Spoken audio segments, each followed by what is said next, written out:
Assalamualaikum warahmatullahi wabarakatuh. Ketemu lagi dengan saya Dewi Wongdeso, tetap di channel yang sama. Channel yang membahas tentang bagaimana sih caranya agar bisa masuk ke Singapura sebagai TKW atau pekerja rumah tangga atau PRT. Apa aja sih yang dilakukan mbak-mbak TKW di sini tuh ngapain aja? Majikan itu nyuruhnya kita itu kerja apa aja gitu kan, pasti penasaran. Semua orang penasaran, saya juga dulu seperti itu, ngapain aja sih mbak-mbak TKW itu kalau kerja di luar negeri gitu. Terus apa aja persyaratannya agar kita bisa masuk ke Singapura sebagai TKW? Apakah persyaratannya itu masih sama seperti tahun-tahun yang sebelumnya? Apakah di tahun-tahun sekarang ini ada perubahan, ada perbaruan? Persyaratannya mungkin tambahan ini, data ini, kita nggak tahu ya. Karena berjalannya waktu mungkin pemerintah di Singapura memberikan persyaratan yang berganti-ganti atau ada tambahan-tambahan tersendiri. Nah, terus apa aja yang tidak boleh dilakukan mbak-mbak TKW di sini selama kita menjadi TKW di sini ya? Kita itu tidak boleh ngapain aja dan kita itu bolehnya apa saja. Jadi kita itu nggak saenake dewe, nggak apa ya, nggak saenaknya sendirilah. Kita itu juga punya sebagai TKW kita itu punya hak dan kewajiban. Nah, di video kali ini saya akan sharing sedikit tentang hal-hal yang penting. Ini yang penting biasanya ditanyakan saat kita interview, entah itu interview sama agent ataupun interview sama pihak calon majikan ya. Jadi biasanya mereka itu akan bertanya, yang penting itu kita bisa bahasanya. Karena kan kalau di Singapura itu biasanya kebanyakan minimal kita harus bisa bahasa Inggris. Jadi karena bahasa itu adalah cara kita berkomunikasi yang baik dan benar, jadi kita mengerti dan pihak majikan dan juga pihak agensi juga mengerti apa yang kita sampaikan dan kita juga paham apa yang mereka inginkan gitu. Jadi kalau nggak bisa bahasa Inggris sebaiknya ya dikit-dikit belajar. Kalau mungkin nggak ada yang ngajari, belajar sendiri, entah itu di online, entah itu belajar apa ya di translate atau gimana lah. Intinya kita berusaha untuk bisa bahasa Inggris karena itu adalah uh, sarana kita untuk saling ngerti. Jadi antara majikan paham, kita juga paham, seperti itu. Jadi yang pertama adalah bahasa. Jadi kalau kita tahu bahasanya, mereka juga tahu bahasa. Oh, ini bisa bahasa Inggris nih. Jadi nanti kalau saya, ini calon majikan ya, berpikirnya akan seperti ini. Oh, nanti kalau saya nyuruh apa-apa, dia kan sudah mengerti apa yang saya minta. Jadi tidak perlu mengajari lagi. Terus yang kedua itu adalah biodata kita tentang keluarga. Biasanya mereka akan tanya, kamu single apa sudah berumah tangga, terus punya anak berapa, seperti itu. Terus umurnya anak ini tadi berapa tahun, mungkin kalau 2 mungkin 10 tahun sama 5 tahun mungkin ya.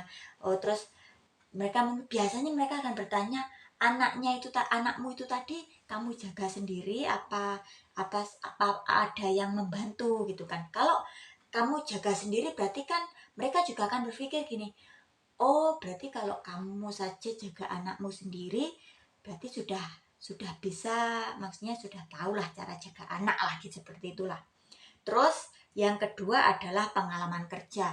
Ini walaupun nggak belum pernah keluar negeri ya, kalian ceritakan saja. Mungkin di Indonesia kalian pernah bekerja di rumah orang jadi pembantu rumah tangga, atau bekerja di toko, atau bekerja dimanapun, yang intinya kalian itu punya pengalaman kerja.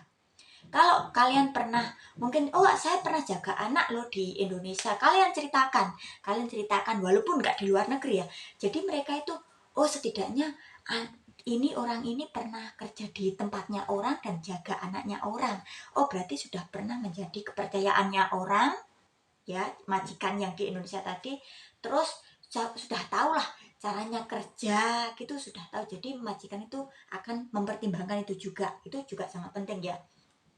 Terus keahlian kamu contoh memasak. Biasanya mereka akan bertanya, kamu bisa masak apa enggak? Oh ya, bisa.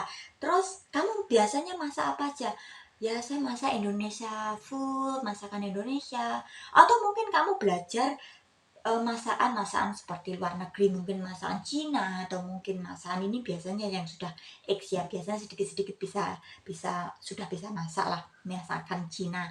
Terus mungkin, oh saya bisa masak ini loh, masakan Jepang. Oh, saya bisa masak masakan Korea.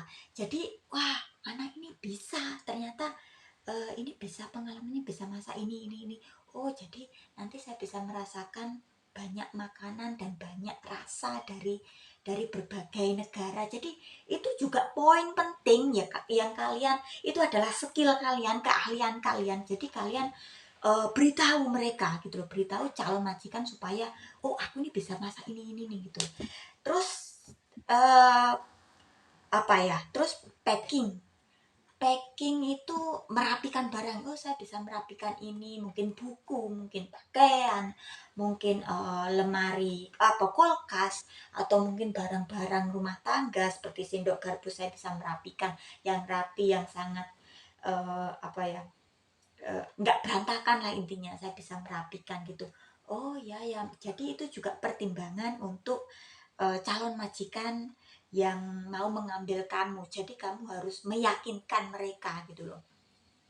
Terus apa ya, cleaning ini yang paling penting cleaning.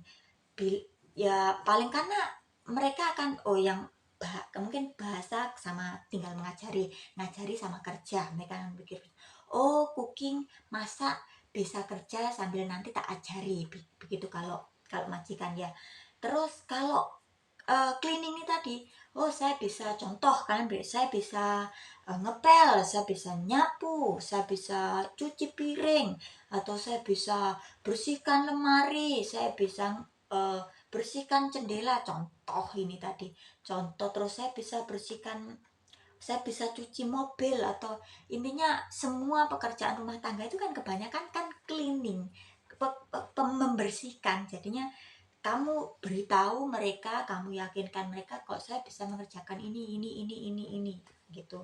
Itu biasanya yang bertanya seperti itu adalah mem ya, atau majikan, calon majikan perempuan, karena perempuan itu kan cleaning adalah nomor satu bagi mereka gitu. Terus kalau jobnya itu jaga anak, itu kalian juga harus, ini sama aja ya, jaga anak sama jaga orang tua sebenarnya sama aja. Kalau jaga anak mungkin punya pengalaman dulu jaga anak, atau mungkin pernah jaga anaknya sendiri gitu kan, jadi kan punya pengalaman, atau pernah jaga orang tua juga sama aja. Kamu harus yakinkan kok saya bisa ganti popok, saya bisa menidurkan, contoh kalau anak ya. Terus saya bisa, kalau orang tua biasanya mijet ya sedikit-sedikit bisa mijet. Terus dorong, saya bisa ajak jalan-jalan, saya bisa mengantarkan sekolah, terus saya bisa ajak bermain. Terus gak apa ya, banyak, intinya apapun tentang pekerjaan, tentang jaga anak, jaga orang tua, keahlian itu juga kalian harus ceritakan ke calon majikan supaya mereka itu berpikir, mempertimbangkan kalian. Oh, ini punya banyak keahlian loh, ini bisa cleaning, bisa cooking, bisa apa ya, bisa packing, bisa jaga anak. Oh, jadi nggak usah terlalu banyak ngajari, karena kalau majikan itu kalau terlalu banyak ngajari juga pusing juga gitu loh. Jadi kalian harus yakinkan itu kalau saya bisa. Nah, saya bisa. Kak, mungkin nanti kalau kita datang ke sini adalah kadang mungkin, oh, saya nggak tahu tentang ini, nanti kan mereka juga akan mengajari. Jadi kita itu nggak yang benar-benar dilepaskan, itu enggak, kita juga tetap diajari walaupun sudah bisa. Kadang, oh, maunya seperti ini loh, kalau ngepel aku maunya seperti ini, mungkin majikan ada yang seperti ini lah. Jadi skill kamu dan juga keahlian, apapun keahlian kamu dan juga pengalaman kamu tadi yang kamu ceritakan, itu juga bisa mempengaruhi gaji kita. Oh, anak ini bisa packing, bisa semuanya, gajinya mungkin nggak benar-benar tinggi sekali, mungkin akan sedikit lebih tinggi lah, nggak sedikit banget juga, nggak mungkin. Kalau yang nggak masih semuanya ngajari, mungkin umumnya itu mungkin 550 bisa naik sedikit menjadi 600 atau bisa menjadi 650. Jadi gaji kita itu tergantung dari skill kita dan keahlian kita, pengalaman kita. Jadi kita semuanya harus menceritakan kepada calon majikan itu tadi. Jadi itu tadi cerita sharing saya sedikit supaya bisa membantu untuk calon-calon mbak-mbak yang mau ke sini, supaya saya belajar juga, Sanen juga belajar, kita sama-sama belajar, dan semoga sharing sedikit saya tadi bisa bermanfaat. Jika suka dengan channel saya, jangan lupa subscribe, like, share, dan komen. Bye bye. Semoga bermanfaat untuk semuanya. Bye bye.